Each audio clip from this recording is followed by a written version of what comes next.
Greetings, do you have gas?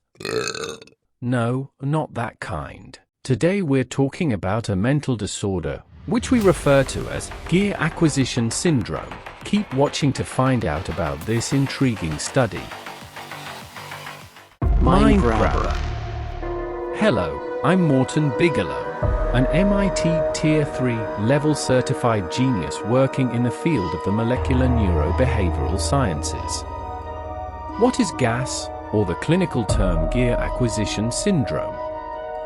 Well, we believe this is a mental condition where the subject has an unhealthy obsession with purchasing and acquiring staggering amounts of musical equipment. This behavior can be so extreme that the individual loses all connection to reality, substituting their need for friends, family, and social contact with a never-ending quest for acquiring the latest and most technologically advanced musical equipment. While there are numerous categories of musical equipment, what we refer to as gear, our focus will primarily be on the guitar community, which often exhibits a higher level of GAS mentality.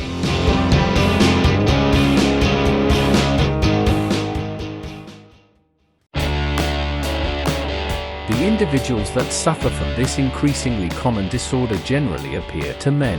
However, there have been cases of this disorder seen in the female species as well. This obsession can at times lead to destroyed relationships, excessive spending, bankruptcy, poor hygiene, and delusional thinking patterns. Some of this gear, a term that is commonly used to describe the desired objects by the addict, who is known as a gearhead in the GAS community.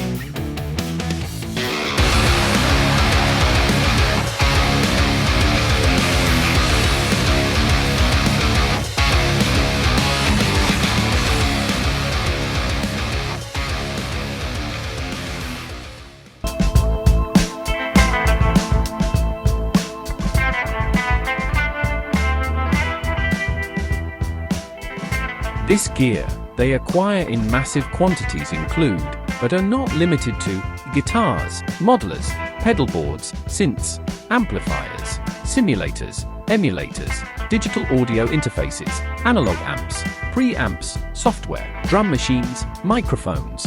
And that just scratches the surface of what these individuals feel compelled to own.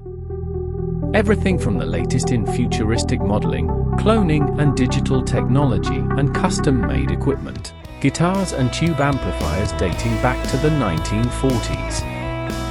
Some of these vintage collectible guitars can go upwards of $50,000 each. Also, many of these items are custom-made and designed according to the subject's specifications. And it won't make them sound any better. In fact, often the GAS disorder can actually make things sound worse, as the subject turns the joy of just playing their instrument into what often becomes a technical nightmare.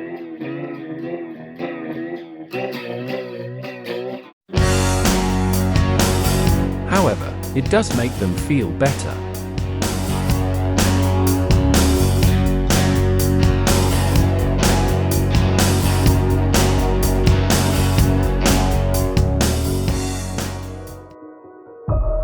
And this is where the addiction can take hold. After watching hours of YouTube equipment reviews, guitar unboxing videos, commercials, and video clips of 16-year-old teen girls shredding like Ingve, the subject is being manipulated by all this sensory overload to the point where the equipment he has isn't enough. The addiction must be fed. They need more and more just to feel normal. The more they obtain, this higher their tolerance for more gear becomes. This ever-increasing desire to obtain more, or be left behind, because they don't have a certain pickup, pedal, or plug-in. But what is it about the guitar that makes it so special? So desirable, that, for many individuals, the allure of the guitar is all-encompassing. The instrument, in a matter of speaking, actually becomes the identity of the owner. Some studies show that the curves of the guitar can comfort the player, simulating the mother's womb, creating a warm, secure feeling. The individual can spend hours enveloped in the warm glow of thundering power chords emanating from the array of speakers that surrounds them.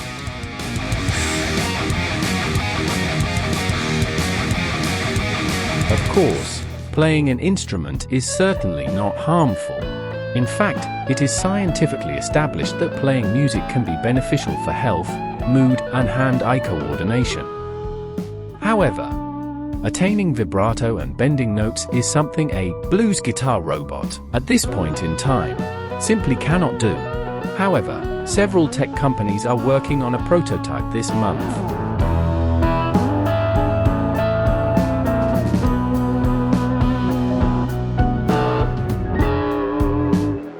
It's when the attraction to that instrument drives one into an obsession that forces purchasing equipment ever-increasing levels. This becomes concerning. Whether it's your 17-year-old son draining his trust fund so he can fulfill his dreams of being world famous for shredding on YouTube and becoming a top guitar influencer.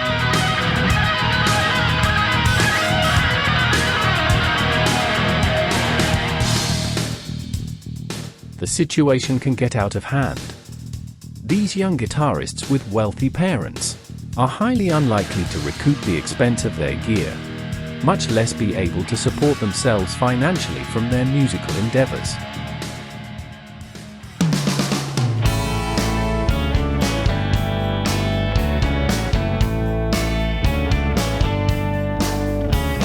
Our studies show that gear acquisition syndrome can manifest itself in certain individuals. However, it is manageable. And overall, playing a musical instrument is quite a positive, benefiting the mind, body, and central nervous system. This attraction of the guitar is really quite fascinating, and we will continue to examine the line between attraction and obsession.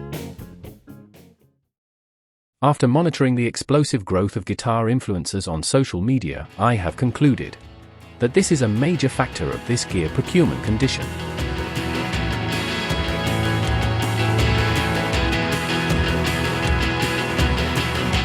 We will continue our studies into this unique cultural phenomenon, and I will publish this study in the department's next scientific journal. So, Morton Bigelow will say goodbye for now from our laboratory. Oh, and remember, turn it up to 11.